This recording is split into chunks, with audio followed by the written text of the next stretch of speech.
ശബരിമല സ്വർണ്ണക്കൊള്ള അന്വേഷിക്കുന്ന പ്രത്യേക അന്വേഷണ സംഘം സന്നിധാനത്ത് നിന്നും കമ്പ്യൂട്ടർ ഹാർഡ് ഡിസ്ക് പിടിച്ചെടുത്തു. 2019 കാലയളവിലെ ഫയൽ നീക്കങ്ങൾക്ക് പ്രധാന തെളിവായി ഇത് മാറും. അതേസമയം സ്റ്റോർ റൂം പരിശോധനയിൽ പഴയ കൊടിമര ഭാഗങ്ങളും കിട്ടി.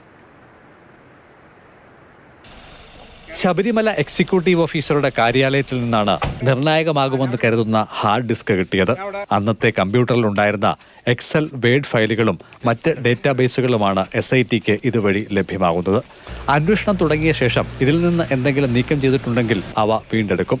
റഫറൻസ് നമ്പറുകൾ ശേഖരിക്കാനും ശ്രമമുണ്ടാകും.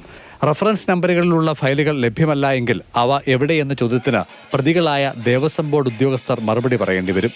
ദ്വാരപാലക ശില്പങ്ങൾ, കട്ടിളപ്പാളി എന്നിവയുടെ നവീകരണത്തിലുള്ള ഫയൽ നീക്കങ്ങൾ അത്രയും എക്സിക്യൂട്ടീവ് ഓഫീസറുടെ കാര്യാലയം മുഖേനയാണ് നടന്നത്. അതിനാൽ തന്നെ മുൻ എക്സിക്യൂട്ടീവ് ഓഫീസർ D. സുധീഷ് കുമാറിലൂടെ ആയിരിക്കും ഇനി നിർണായക വിവരങ്ങൾ ലഭ്യമാവുക. 2019 എക്സിക്യൂട്ടീവ് ഓഫീസിലേക്ക് വന്ന ഇമെയിലുകളും വീണ്ടെടുക്കും. ഉണ്ണികൃഷ്ണൻ പോറ്റി അന്നത്തെ ദേവസ്വം ബോർഡ് പ്രസിഡന്റ് N. വാസുവിനയച്ച ഇമെയിൽ കേസിന്റെ തുടക്കത്തിൽ അന്വേഷണത്തെ ഏറെ സഹായിച്ചിരുന്നു. അതേസമയം സ്റ്റോർ റൂമിൽ നടത്തിയ പരിശോധനയിൽ പഴയ കൊടിമര ഭാഗങ്ങൾ, അഷ്ടദിക്പാലക വിഗ്രഹങ്ങൾ, സ്വർണ്ണപ്പറകൾ എന്നിവ കണ്ടെത്തിയിട്ടുണ്ട്. മാതൃഭൂമി ന്യൂസ്, പത്തനംതിട്ട.